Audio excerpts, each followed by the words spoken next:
میں پچھلے دنوں ہی میری ایک فرینڈ ہے جس سے میری بات ہو رہی تھی, وہ آسٹریلیا موو کر گئی تھیں اور ان کی شادی کے بہت جلدی ان کی بیٹی انہوں نے کنسیو کر لیا تھا. تو جب وہ بیٹی پیدا ہوئی تو وہ بہت زیادہ اس کے ساتھ برا سلوک کری تھی اور نہ کہ تنگ کری ہے, یہ جیسے بچہ ہوتا ہے کچھ کھانے پینے کے بعد وامٹ تھوڑی سی کر دیتا ہے, تنگ کریے, یہ کریے وہ کریے. تو اور میں بہت مطلب وہ اس میں تھی کہ میں بہت جلدی میں ماں بن گئی ہوں, میں بھی ماں بننے کے لیے ذہنی طور پہ تیار نہیں تھی. اور پھر اس کی شادی کے بعد وہ بچی خیر بڑا ہونا شروع ہو گئی, اس کے بعد انہوں نے دوبارہ کنسیو کرنے کی کوشش کی, لیکن 7 سال ان کو دوسری اولاد نہیں ہوئی. اور پھر بہت معافیاں تلافیاں یہ وہ, اس میں ریئلائزیشن ہوئی اس بات کی کہ میں نے یہ اللہ تعالیٰ کی ناشکری کی تھی. پھر بلکہ وہ عمرہ کرنے گئی اور وہاں جا کے اس نے معافی مانگی اور پھر جب وہ واپس آئی تو اس کو بیٹا. اچھا, اس میں نا 2 سینیریوز ہوتے ہیں. سو بیسیکلی اس میں 2 چیزیں یہ ہوتی ہیں کہ ایک تو چلیں اولاد جو ہے نا ہو گئی اور اس کے بعد ماں ویسے کوئی ناشکری کرے, that is some thing different.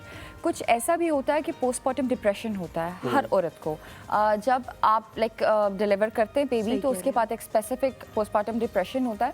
ابھی کچھ ریسنٹ ڈیز کی, میں آپ کو 3-4 دن پہلے کی بات ہے, ہمارے پاس ایک کیس آیا تھا, اس کا بیبی ہونا تھا, سی سیکشن ہم نے کروایا, وہ سب چیزیں ہوئی, وہ بالکل ٹھیک تھی, شی واز 21 ایئرز اولڈ. اور جب تو دوبارہ میرے وہ کلینک پہ آئی, اس کی فیملی لے کے آئی, تو she was having post partum سائیکوسس. دیٹ از کہ وہ بالکل ایسے لگ رہا تھا کہ وہ پاگل ہو گئی ہے. اور اس کی فیملی یہ کہ اب ہمارے پاکستان میں تھوڑا سا وہ ایک کانسیپٹ ہے کہ جن آ گیا, 40 دن پورے نہیں ہوئے, اور وہ سامنے وہ ایک تھا کہ وہ صدقے کا, پتہ نہیں وہ اس نے مجھے کیا سٹوری سنائی کہ صدقے کا گوشت تھا تو وہ آ گیا, اس نے کچھ دیکھ لیا اور پھر اس کو یہ ہو گیا. حالانکہ اس کو وہ مینٹل کنڈیشن تھی, پوسٹ پارٹم سائیکوسس اس کو بولتے ہیں. وہ بالکل پاگلوں جیسے ایکٹ کر رہی تھی, رو رہی تھی, اپنے میاں کو مار رہی تھی, ایون اپنے بچے کو قتل کرنے کی کوشش کر رہی تھی. No, she's not. She's admitted in BBH. So اب یہ ہوتا ہے. So یہ بھی لوگوں کو اس کی بھی سمجھ ہونی چاہیے. اولاد کی بات کریں, پھر ہم بریک کے بعد فزیو تھراپی کے بارے میں بات کریں گے. اولاد آپ کے لیے کبھی کبھی امتحان بھی بن جاتی ہے, ٹھیک ہے. کبھی کبھی یا تو نافرمان اولاد ہو جائے, یا تو اولاد آپ کے ہاتھ سے نکل جائے, یا خدا نخواستہ اس کو کوئی ایسی بیماری ہو یا ایسی چیز ہو جو آپ کے لیے امتحان بن جاتی ہے. اور آپ کیونکہ ایک یتیم خانہ چلاتی ہے تو میں اس لیے آپ سے پوچھنا چاہ رہا ہوں, تب والدین کے لیے کتنا بڑا یہ امتحان ہوتا ہے؟ مجھے لگتا ہے کہ اولاد ایسی چیز ہے نا کہ انسان, اس کو تھوڑا سا بھی کچھ ہوتا ہے نا تو انسان مرنے لگتا ہے. اسی لیے وہ کہتے ہیں نا کہ قرآن میں بھی ہے کہ یہ آپ کا بہت بڑا امتحان ہے, ٹھیک ہے.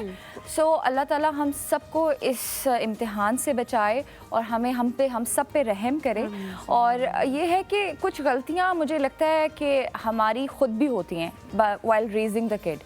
کہ ایک بچہ جب آپ پال رہے ہیں, پوس رہے ہیں, ٹھیک ہے, اس میں بہت سارے پیرنٹس کی ایسی, فار ایگزامپل دونوں کی نہیں بنتی ہے, ان کے سامنے لڑ رہے ہیں, وہ کانسٹنٹلی بچے کے مائنڈ پہ اس چیز کا اثر پڑ رہا ہوتا ہے. اب وہ کیا ہوتا ہے, وہ جب بڑا ہوتا ہے نا تو وہ جو ٹراماز ہوتے ہیں نا بچپن کے, وہ سامنے آ رہے ہوتے ہیں, ان کو کیری کرتے ہیں. کبھی کبھی ایک چیز جو جس اینگل کی طرف میں بھی جانا چاہ رہا ہوں, کبھی کبھی آپ اولاد کے لیے سب کچھ نچھاور کر دیتے ہیں, آپ انہیں اتنا فیسیلیٹیٹ کر دیتے ہیں کہ آپ اپنے آپ کو بھول جاتے ہیں. میں نے جب بھی, اب آف کورس انشاءاللہ I am going to get married maybe very soon اور وٹ ایور, بٹ جب بھی میں شادی کروں گا تو میں نے یہ سوچا ہوا ہے کہ میں اپنے آپ, اب میری اماں کہتی ہے جب ہوگا تب بات کرنا, بٹ اس وقت میں نے سوچا ہوا ہے کہ I will not finish myself, ٹھیک ہے, آئی will have my own identity, اور میں بچے کو وہ دوں گا جتنا میں دے سکتا ہوں, ٹھیک ہے. کیونکہ ہم ساؤتھ ایشین پیرنٹس یہ کرتے ہیں کہ ہم اپنی مٹی مار کر اوور ڈو کرتے ہیں, کچھ بچوں کو کر دیتے ہیں.